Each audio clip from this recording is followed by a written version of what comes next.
भोपाल से प्रस्तुत हैं प्रादेशिक समाचार। नमस्कार, समाचारों के साथ मैं जितेंद्र रघुवंशी। पहले मुख्य समाचार। विधानसभा के पहले सत्र के तीसरे दिन आज विधानसभा अध्यक्ष का होगा चुनाव। मुख्यमंत्री ने बिल्डिंग परमिशन के नियमों को सरल बनाने के दिए निर्देश। विकसित भारत संकल्प यात्रा प्रदेश में जारी। ग्रामीण क्षेत्रों में शिविर के माध्यम से दी जा रही है जानकारी। और प्रदेश के सभी जिलों में ठंड का असर बढ़ा। दतिया में तापमान 6 डिग्री सेल्सियस तक पहुंचा। अब समाचार विस्तार से। प्रदेश की 16वीं विधानसभा के पहले सत्र के दूसरे दिन 21 विधायकों ने शपथ ग्रहण की।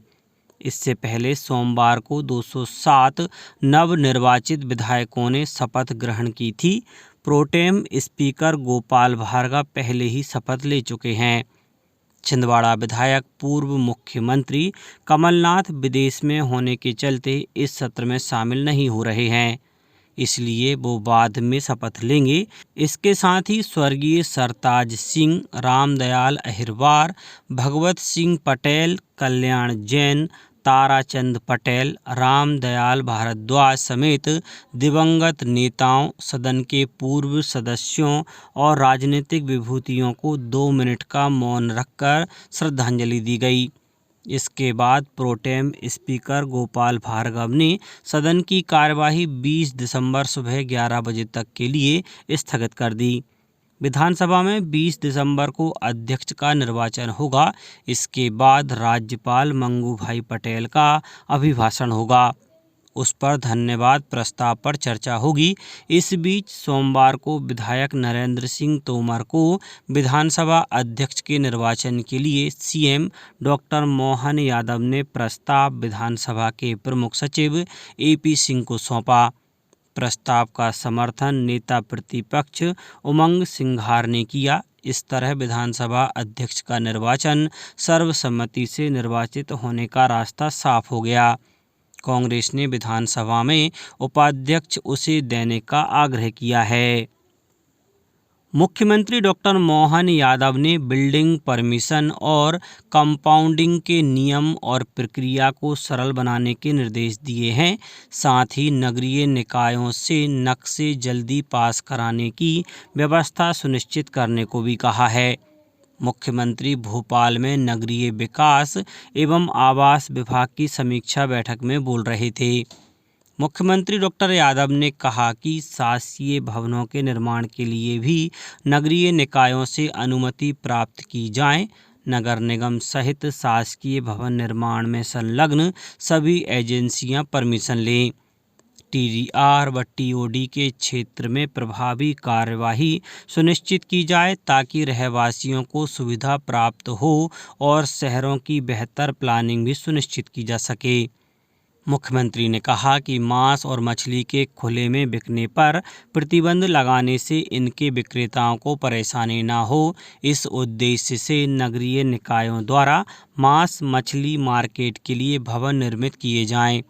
जब तक भवन निर्मित न हो तब तक अस्थायी शेड की व्यवस्था की जाए। नगरीय निकायों के साथ साथ बड़ी ग्रामीण पंचायतों में भी यह सुविधा उपलब्ध कराई जाए। मुख्यमंत्री डॉक्टर यादव ने कहा कि कान्ह नदी का पानी शुद्धिकरण के बाद ही क्षिप्रा नदी में मिले, यह सुनिश्चित करने के लिए आधुनिकतम तकनीक का उपयोग करते हुए आवश्यक प्लांट लगाया जाए। एक महत्वपूर्ण राजनीतिक घटनाक्रम में पूर्व मुख्यमंत्री शिवराज सिंह चौहान भाजपा के राष्ट्रीय अध्यक्ष जेपी नड्डा से नई दिल्ली में मुलाकात की। पूर्व मुख्यमंत्री श्री चौहान ने कहा कि कई मुद्दों पर चर्चा हुई। फिलहाल वह विकसित भारत संकल्प यात्राओं में जाएंगे। उन्होंने दोहराया कि लोकसभा चुनाव में पार्टी जो भूमिका देगी उसके हिसाब से काम करेंगे। विधानसभा चुनाव परिणाम आने के बाद शिवराज सिंह चौहान की पार्टी के राष्ट्रीय अध्यक्ष से पहली मुलाकात थी। विकसित भारत संकल्प यात्रा प्रदेश में जारी है। रतलाम जिले के जावरा विकास खंड के ग्राम कालालियाम में यात्रा पहुंची। विभागीय अधिकारियों ने विभिन्न योजनाओं से लाभ लेने हेतु पात्रता तथा प्रक्रिया की जानकारी दी। शिवपुरी जिले में यात्रा के दौरान विभिन्न स्थानों पर शिविर आयोजित कर हितग्राहियों को लाभान्वित किया जा रहा है। शिवपुरी जनपद पंचायत के सकलपुर और रायपुर धमकन ग्राम पंचायत में शिविर आयोजित किए गए। मुरैना जिले में निर्धारित कार्यक्रम के अनुसार यात्रा गांव-गांव में पहुंच रही है। जनपद पंचायत मुरैना के ग्राम बम्मूर बसई और जौरा के ग्राम चचीहा में यात्रा पहुंची। ग्राम बम्मूर बसई में पूर्व विधायक रघुराज सिंह कंसाना ने ग्रामीणों को यात्रा के महत्व की जानकारी देते हुए केंद्र और राज्य सरकार की विभिन्न योजनाओं की जानकारी दी। टीकमगढ़ जिले के ग्राम तखा एवं अनंतपुरा तथा जतारा ब्लॉक के ग्राम छिपरी बराना में यात्रा पहुंची।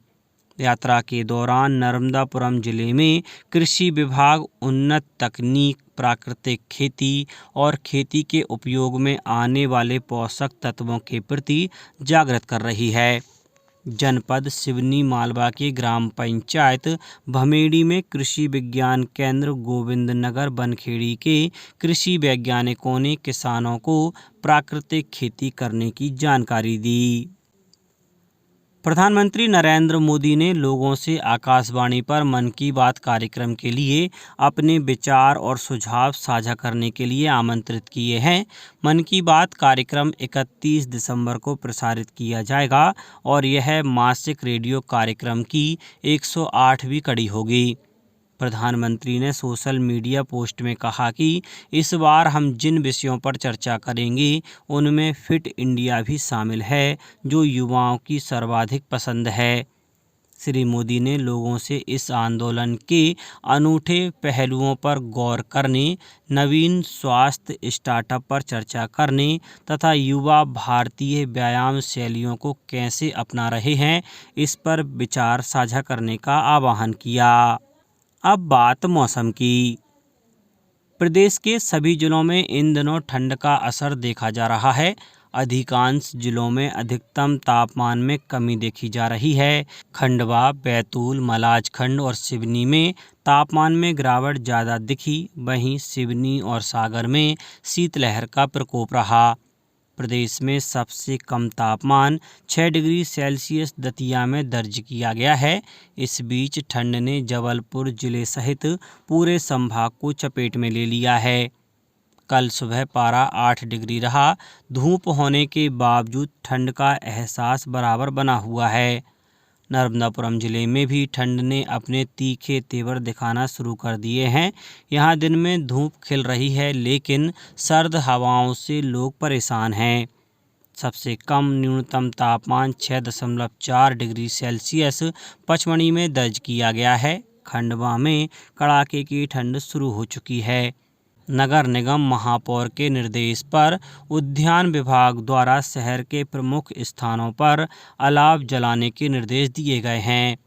शिवपुरी जिले में इस समय कड़ाके की ठंड के बीच आम जनजीवन प्रभावित है। सुबह और शाम को ज़्यादा ठंड होने के कारण लोग ठंड से बचने के लिए अलाव का सहारा ले रहे हैं।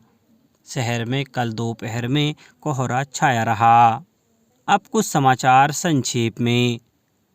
मुख्यमंत्री डॉक्टर मोहन यादव ने इंदौर की हुकुमचंद मील के मजदूरों को मिलने वाली 464 करोड़ रुपयों की बकाया राशि की स्वीकृति दी।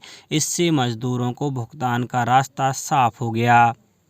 अशोकनगर जिले में लगातार गिरते भूजल स्तर के कारण पेयजल संकट की संभावनाओं को देखते हुए समस्त शहरी एवं ग्रामीण क्षेत्रों को जल अभावग्रस्त क्षेत्र घोषित किया गया है।